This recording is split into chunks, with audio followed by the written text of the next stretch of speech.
Some enemies, such as thieves, have level. They can actually gain and increase in level just like you can.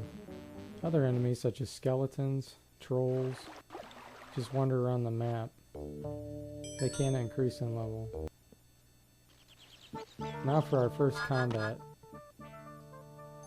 One of my biggest gripes about this game, which there aren't too many, is that you can't control your characters in combat. You can either fight at a detailed level or let the computer take it from a higher level. Here we can see a thief has 12 hit points, and our elf just shot him, and we'll view him again. Now he has 10. The weakest aspect in this game is how you have to pull your characters around. You have to flag them as being ready, and then you have to use this magnetic bar to move them around. It makes coordination for attacks very difficult. And now we'll show a big battle.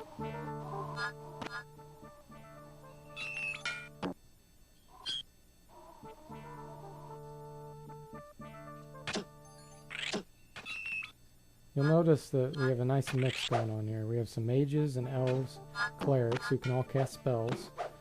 Elves have ranged weapons. We have some thieves, which are melee weapons. And you have dwarves, which are melee weapons.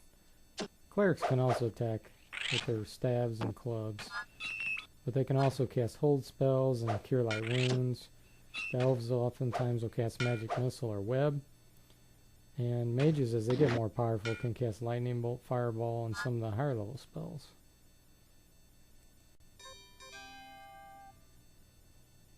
After defeating the enemies, you can click on their headquarters and you can demolish it. That gives you a lot of golden experience. Plus, sometimes you increase in rank, depending on what type of the game you're playing.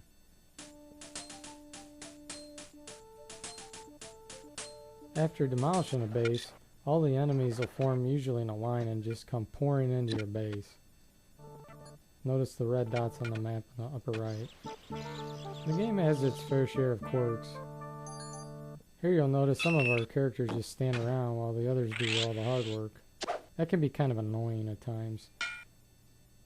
Another quirk is you can be right in the middle of a battle, and then all of a sudden the game decides to change season on you. Next thing you know, whoop, right in the middle of the battle, there's snow all over the place. That's a little bit on the cheesy side.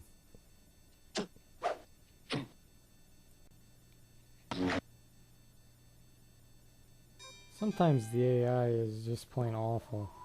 Here we have two elves and a cleric fighting a troll.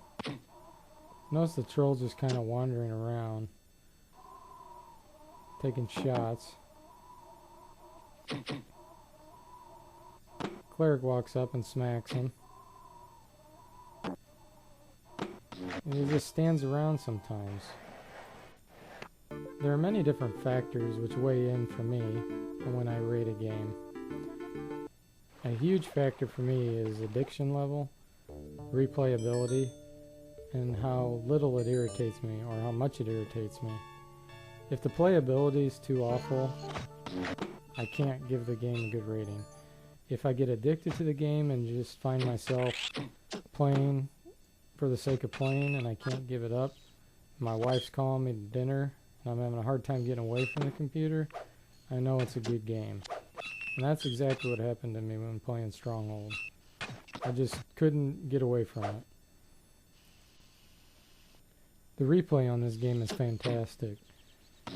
Since there's such a wide range of characters you can play, as well as enemies you can fight, it just makes it where you'll enjoy each and every game.